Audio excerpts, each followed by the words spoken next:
Today's video is on skateboarding games on the NES. There's Skate or Die, Skate or Die 2, which features a guy named Jeff Whitehead on the cover who went on to be the frontman of a death metal band called Leviathan. Fun fact. And finally, 720. Yes, the two Thrilla games, Town & Country Surf Designs Wood and Water Rage and Town & Country 2 Thrilla Safari have skateboarding in them, but those will be featured in their own video. This video is on games that focus on skateboarding. Alright, let's see what's up with these three games on the NES.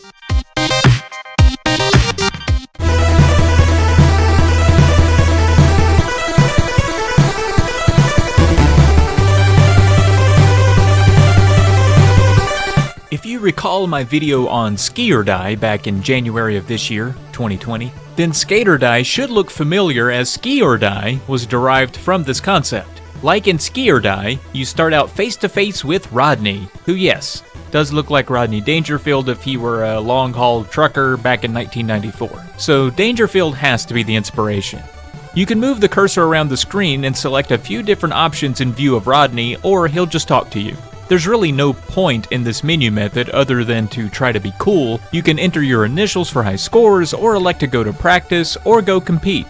Practicing lets you play any of the events in any order you like, and as many times as you want, and competing makes you do it all in one campaign.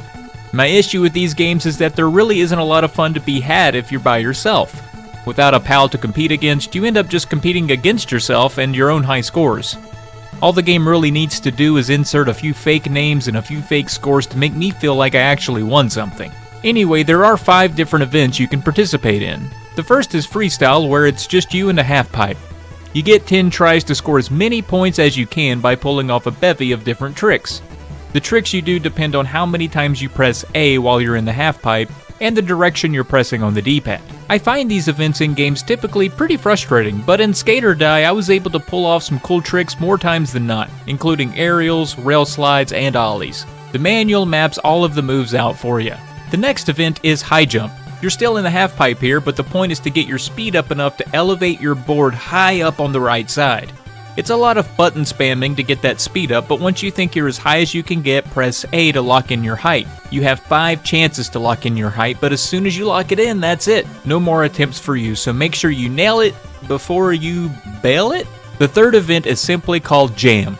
No, not NBA Jam, you wish. In Jam, you skate down a back alley against a computer or player 2 opponent and try to literally fight them to the finish. You're supposed to kick or punch your opponent into manholes or obstacles scattered around for points. Getting to the finish line first doesn't mean much, you need to be violent here.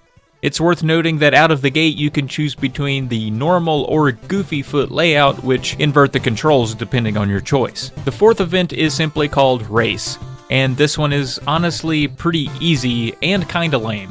It's mainly easy because there are no other skaters around, it's just a time trial, and the course is pretty short and simple. Thinking back to the one on Ski or Die, where you probably died more than skied, in this one you can stroll down the mountain with ease and across the finish line. Nothing much more to say about this one. The last event is the one all the kids on the bus were talking about, Joust. No, not the arcade game. In this version of Joust, you're in an empty pool with an opponent. One of you will have a weapon to use for whacking the other off their skateboard for a point, and the other will not. They'll be defenseless. After 5 passes through the pool, roles switch. It's the other guy's turn to whack with the weapon.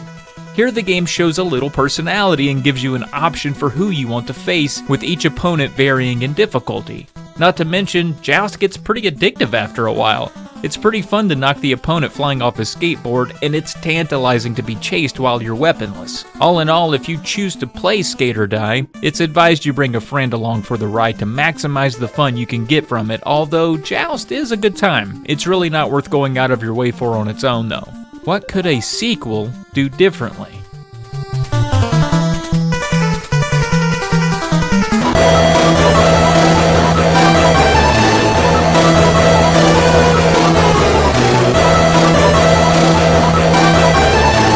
What could a sequel do differently? How about everything?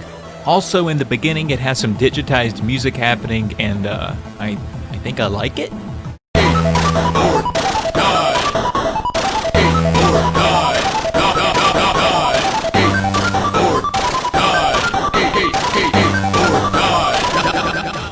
much was kept between Skate or Die or Skate or Die 2 outside of having a guy on a skateboard. Where the first game was a collection of head-to-head events with short-lived fun, Skate or Die 2 is a rolling platformer complete with weapons, boss battles, timed missions, etc. The story here is a doozy too. You and your bros evidently spend most of your days riding skateboards and eating junk food when one day you're zipping down the street on your board and you accidentally run over and kill the mayor's wife's poodle. No bueno, man. Poor pup. Anyway, the mayor's wife is understandably upset and encourages her husband to start an anti-skate campaign, and they toss your skate ramp into the scrap heap. I'm going to say here, you kind of deserve it, but either way, you have 4 levels to gain cash and get a building permit to replace your ramp with. There's a lot going on in Skate or Die 2. You can press select at any time to see your loadout, which is just street stuff like M80s, spray paint, you know, that kind of thing. Depending on where you have each object loaded out here, there's a different button combination for using it. So for example, if you want to use Move 2, you have to press back and B at the same time. To actually turn around, you have to either press back a few times without B, or you can make turning a move on its own and press like up and B. Yes, it's as confusing as it sounds, but you will get the hang of it after a while. Once you get over the hurdle of fighting the controls, you'll need to figure out what to do. In the first level, you basically find the mayor's wife and attack her with your loadout of weapons. Not a nice thing to do, but that's what you have to do. You'll have to defend yourself from enemy skaters, which I suppose are rival gangs of sorts. You'd think with the anti-skate ban going on, all us skaters would get along, but I guess not. In the second level, you have to successfully deliver items from one store to the next. There are tons of stores across 2 floors of the mall, so memorizing where each one is in order to get there in just a handful of seconds is the biggest hurdle. And undoubtedly, you'll run into objects, other people, and security guards that chip away at your energy, so you'll need to learn fast. The good news is, there are infinite continues, so if you take a loss, just start back at the beginning of the level. Level 3 puts you on a boardwalk, where you'll need to find plans for your new ramp that have been scattered around and are blowing in the wind. This one is another war of attrition, as just about everything trips you up and knocks you over. Not being perfectly center on some of these paths will have you skidding on your rear a lot. And of course, you have to deal with other skaters, dudes, just flexing, and crabs that are in your way. If you're able to make it to level 4, well, you're in for a treat from hell. You are now on a skateboard riding around a 4-floor labyrinth interconnected by a series of elevators where you'll need to weave between floors to eventually make it to the end. That alone is tough, but there are enemies also skating around while shooting at you in just about every room.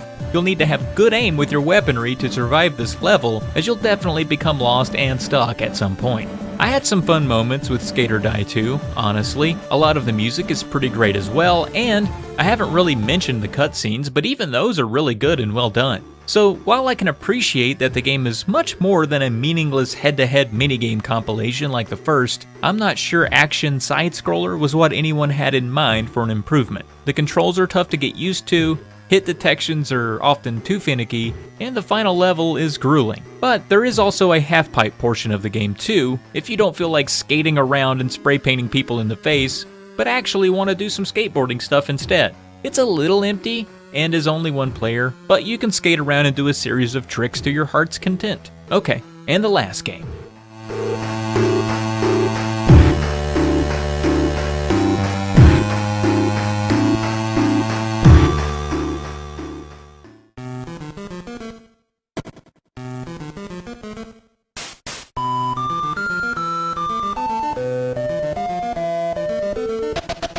Lastly today, 720. This arcade port puts you in a top-down, isometric perspective as you skate around a large park. You start out with 3 lives, 3 tickets, and $100. The 3 tickets are for entering 3 of the 4 events in the far corners of the park. You'll need to rack up enough points to unlock the ability to compete in the 4th event. In addition to that $100 you start out with, you can also rack up cash depending on how you perform in the events. The cash can go toward better gear at the shops that are also scattered around the park. You can upgrade your skateboard to get more points and go higher, or get a helmet to protect your noggin, pads for your knees and elbows, or some better shoes to up your speed. The 4 events include Downhill, which, as you'd expect, you skate down a hill and you have to turn as you land on the way down to successfully reach the bottom. You're graded on how quickly you make it to the bottom and how averse you were to biting it. Slalom may be the easiest. You simply skate down the slope as quickly as you can while making it between the flags. In the jump event, you take a leap of faith off the lip of a giant steep ramp and try to make it as far as possible. And lastly, the event called simply Ramp, and it puts you in a half pipe. I was not good at this at all. I'm almost ashamed to show my footage here. According to the manual, you can do spins, headstands, and slides, and sometimes I did those things, but I rarely landed them without my skater breaking their neck. So, all of the events and shops go hand in hand. You'll need to compete in the events for money, you'll need money for gear to help you in the events, and you'll need to collect points by doing tricks in the overmap to earn your way into the 4th event on each level. In total, there are 4 levels, which is the same map for the most part with a palette swap, and the events and shops are in different areas. If you ever want to know where something is in the level, you can skate over a map icon to get a full layout, so that's kinda helpful. As far as solo play goes, I think 720 kinda had the right idea. Do tricks in a skate park, compete in events for medals, earn cash for better gear, advance to the next level, and repeat. The difficulty increases slightly for each level. The events might go a little longer, for example, or the jumps be a little more demanding, and in the overworld, there are more people just out and about ready to take you out in an instant. Dudes throwing frisbees are the worst. So yeah, 720 works. It's not as graphically appealing as the Skater Die games, and musically it leaves a little to be desired. And no, there's no shoehorned story involving an old lady's murdered poodle, but it does make for a decent skateboarding time. In fact, it even does Skate or Die better than Skate or Die. There's a timer ticking while you're hanging out in the park. They can't have you out there all day grinding for points, so once the timer runs out, the screen flashes Skate or Die, and you have just a few seconds to get to an event before a swarm of killer bees fly out of nowhere and annihilate you. How cool is that?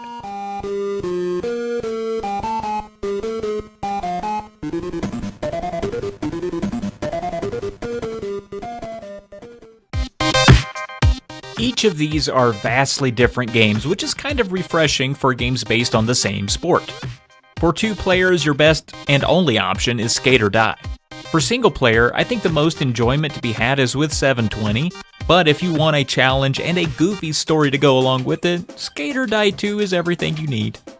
Well, that does it for skateboarding games on the NES. Don't run over poodles. And thanks for watching.